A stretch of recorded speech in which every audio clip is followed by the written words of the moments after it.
If you've watched many of my videos, you know that I often take unconventional items from the Dollar Tree and I make clothes for dolls. And in this case, I'm going through my stash. I'm going to use those handkerchiefs. The blanket and the panda will be a future project. And I will use the 2 placemats. Along with the placemats and the handkerchiefs, I'm going to use the little fabric that Dollar Tree has recently. The placemats fray even more than the scarves, so my solution to that problem is to line the outfit. So I draw my pattern onto the lining.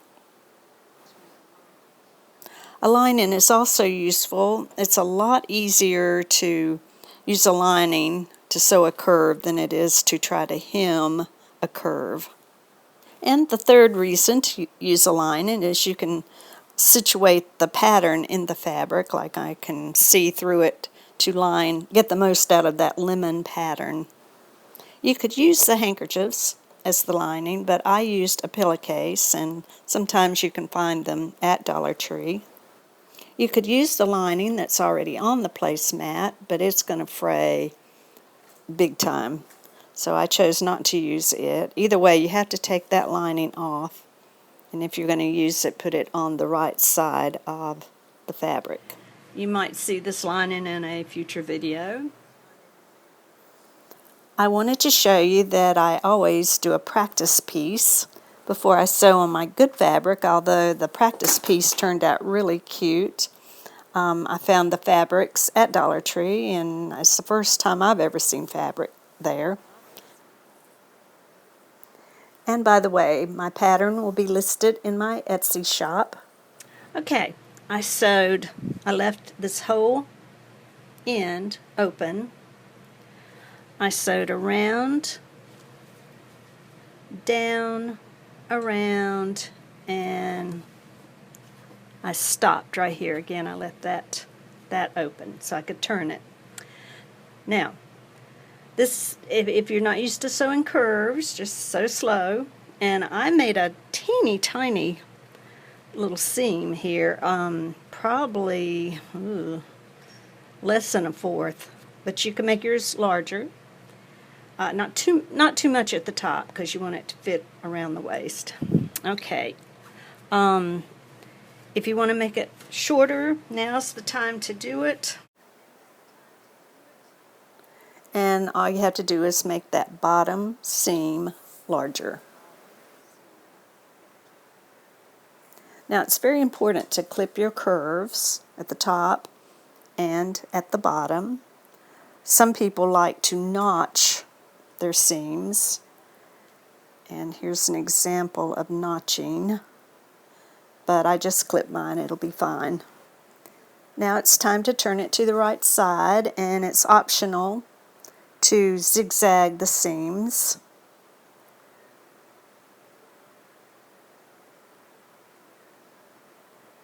After you've turned it to the right side, you need to finger press and then you take it to your ironing board and press it on the lining side.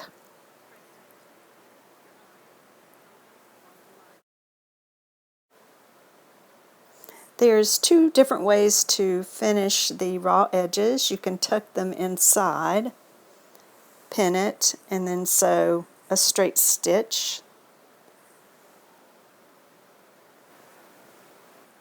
An easier way is to just serge the ends shut or use your zigzag stitch. So that turned out really good, and I don't know about you, but I'd much rather line than turn up a curved hem. On the second placemat, once again, you're going to remove the placemat lining. Draw your pattern onto, well, in my case, the white lining, and I'm making optimal use of that lemon pattern. Make sure that you place the front in opposite direction rather than the front going the same way. Okay, you're going to sew up to the point, back down again. Leave that whole bottom open so that you can turn it. On this piece there are no curves, so you don't have to clip the curves, but you do have to clip the corners.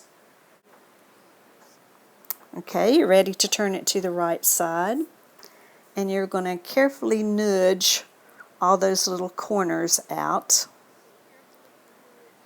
You especially have to be careful on the top point. You want a decent point to it. Take it to the ironing board and press it on the lining side. And then you're going to serge or zigzag the bottom.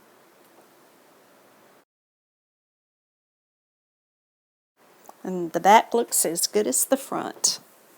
There's no exact measurement when you put those two pieces together. Mine line up about just right at the neck. You can separate it wider if you want to. And I'm going to stitch a straight stitch starting about right there. You could leave the neckline just like that, but I'm going to show you how to put this cute little collar on it. Once again, I'm going to get this lemon pattern to work for me. I'm more interested in that than trying to get the pattern laid exactly on the grain.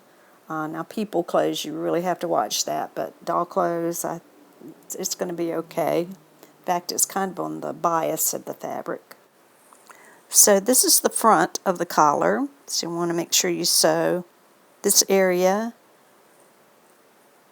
around this area, and then I'm going to leave the very back open to turn the collar.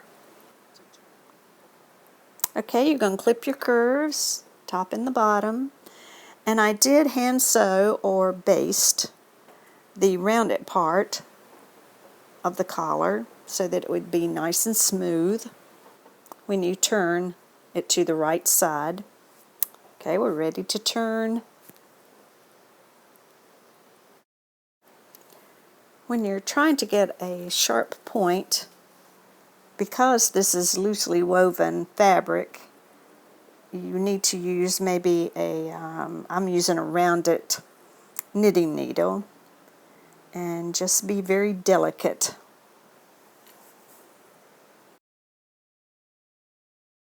Okay, I've got that edge ready to turn under to make a nice clean finish. Press it with your iron. If you can, take tiny little stitches on the lining side without it coming through to the right side of the fabric. And if you can't, that's okay. In most cases, it'll be covered up by the doll's hair.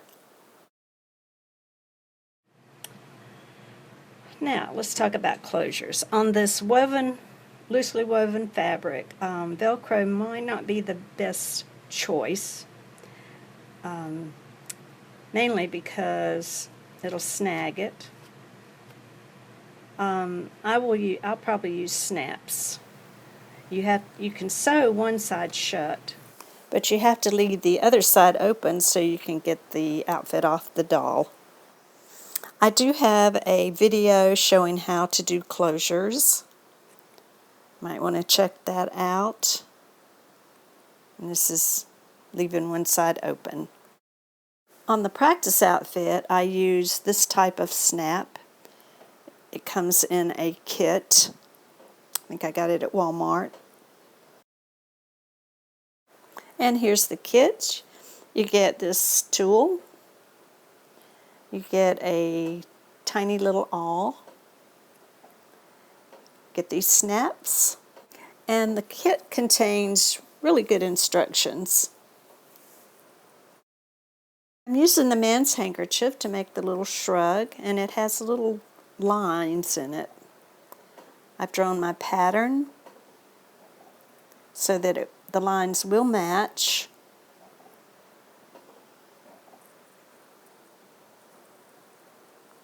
Leave a little bit of fabric right in the front where the shrug comes together.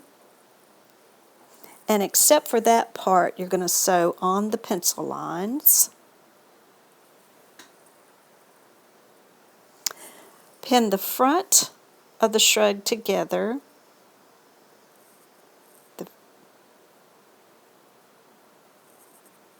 And here's a close-up.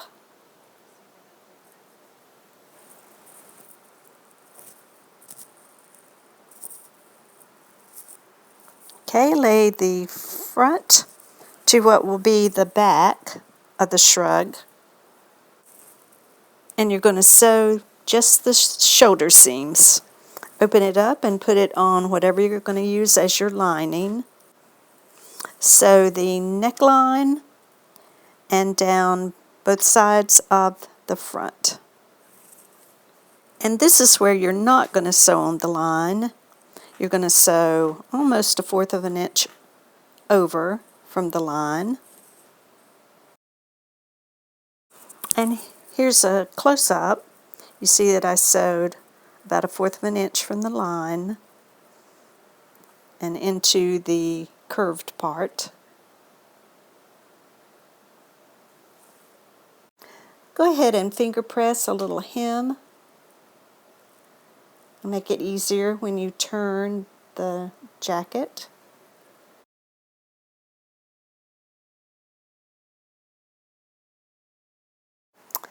This, I haven't pressed it yet, but this might be the hardest part. You're taking the outside of the garment and you're going to sew under the sleeve and down the side. So now the outside is finished, but open it up and look at the lining. So this is where you put the lining together and sew under the sleeve and down the side of the lining. And don't forget to clip that little corner underneath your sleeve. Okay, now I'm going to turn it to the front of the jacket again. You're looking at the outside of the jacket.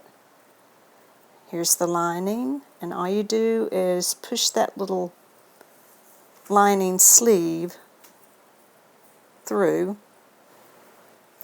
You're going to press the jacket with your iron, and to hem the sleeve you just turn it under, and I usually hand stitch it. Here it is on the doll, and I need to hem it. And I like how the collar lies on the outside of the shrug, or you can put the collar on the inside. I used a hook and eye on the back of the skirt. See my video link in the description box. At the bottom of the skirt, put a few hand stitches to keep it closed. On the collar, I sewed 2 buttons. One button goes all the way through, and the other button is just kind of a faux button to hide the snap. And you really don't have to put a closure on the back of the skirt. It will just stay tucked into the skirt. And again, thanks for watching.